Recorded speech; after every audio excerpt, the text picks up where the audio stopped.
What is going on, guys? Welcome to your 23rd MySQL tutorial. And in this lesson, well, actually, before we begin, I want to mention this. I updated the MySQL file, so if you guys want that new table, go ahead, download the file. You can get it now. There you go. And if you don't know, it's my website is tnbforum.com, and just go in the database section, and it's right there for you guys.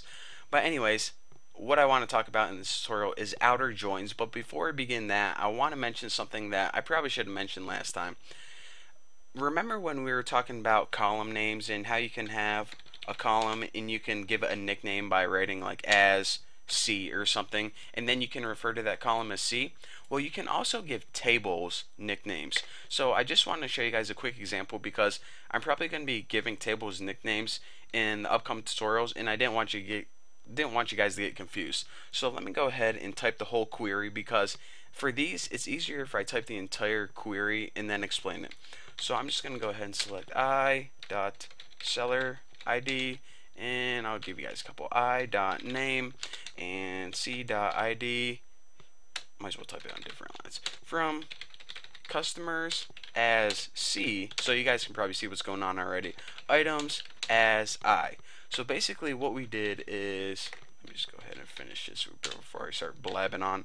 Seller underscore ID equals, and I'll just do C ID. Now let me run this and make sure this makes sense. There we go. No errors. Good. So basically, like I said, not only can we use the as keyword to give a column a nickname, but we can also give a table a nickname. So whenever you do that, just go ahead and write your table name as, and then give it a nickname, hopefully shorter, because if it's longer, it's not really a nickname. And do that with any table you want. And then on your entire query, instead of referring to this as items, seller ID, items name, customers ID, you just go ahead and you use that nickname. So not only whenever you're referring to the columns, but also in your where clause as well. So again, like I said, basically you can give tables nicknames as well as columns nicknames, and it just makes your coding a little bit faster, maybe a little bit easier to read. But anyways, I'm going to be giving nicknames in the upcoming tutorials. Just didn't want you guys to get confused. But now we can get to the good stuff, the heart of this tutorial, which is outer joins. So what is an outer join? Well, let's go ahead and remind ourselves what an inner join was. An inner join was basically when we have two columns and we want to match them together. Okay, that's nice. But sometimes, and you guys probably noticed this already, you're going to have these instances where your rows don't line up exactly. Maybe you have some items that don't have a seller ID, or maybe you have some customers or users for your website who aren't listing items yet. Well, that's nice, but what if our boss comes in and he's like, Bucky, listen, I'm going to need a list of all the customers and the items that they're selling. For example, if Bucky's selling a tuna fish sandwich and a Corvette and a life vest, I'm going to need a list of those. So again, the name of the user and the items they're selling. Okay, simple enough. We'll just do a simple join. Should be on your way. But then he's like, oh, by the way, I also need the name of the user even if they aren't selling any items.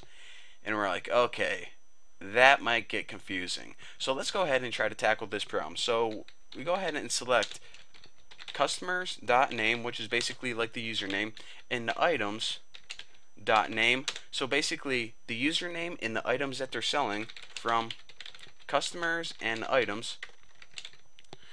Where, remember, where is basically saying how are these tables related. So customers.id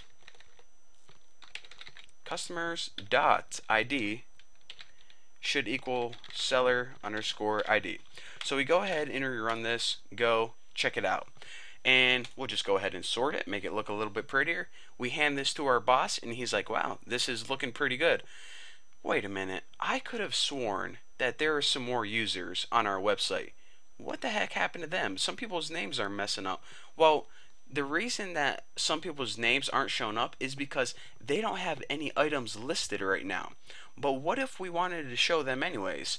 Okay, that could get kind of confusing. So let's go ahead and rework this query a little bit. So of course we want the customers in the item's name, and we also want to use the customers table, but instead of just going customers and items where, like we did before, what we want to do is write list left outer join. And I know the syntax looks weird, so I'm just going to go ahead and type this query and then tell you guys.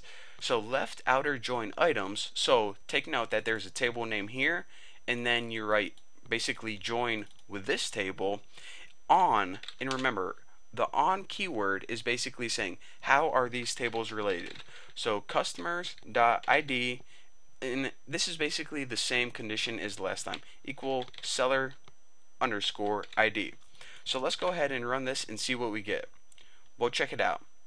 Not only did we get basically the same list as last time, but as you can see, it now lists the users that do not have any items listed as well. So when they don't have anything to associate it with, when your conditions aren't met and they don't have any related data, it still shows the table on the left. So basically, this query is different from a simple join because whenever you hit left outer join, it's basically saying that show all customers with items even if they aren't selling any items. Sounds weird.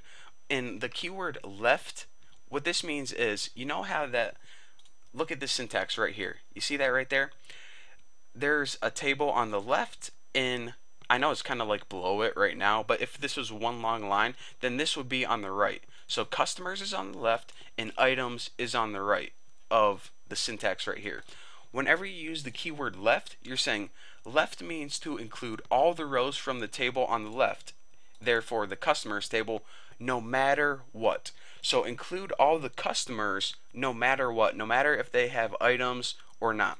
If we were to go ahead and hit right here, then what it would do is it would include all of the items, no matter if they had a seller going with them or not. So let's go ahead and take a look at that. So as you can see, now all of the items are listed, but say this user went ahead and they deleted their username and they got banned or something, but the item was still on the website.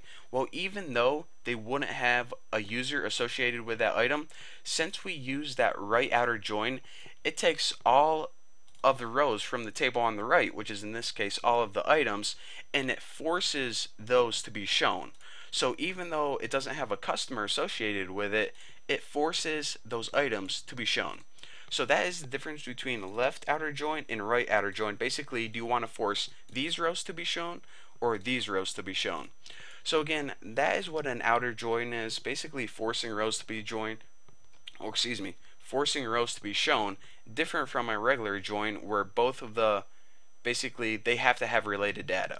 So there you go. I'm going to be done talking. Hopefully you guys understand, and don't forget to download the files. Go to my website, tnbayforum.com, and they're right there. So thank you guys for watching. Don't forget to subscribe, and I'll see you guys in the next lesson.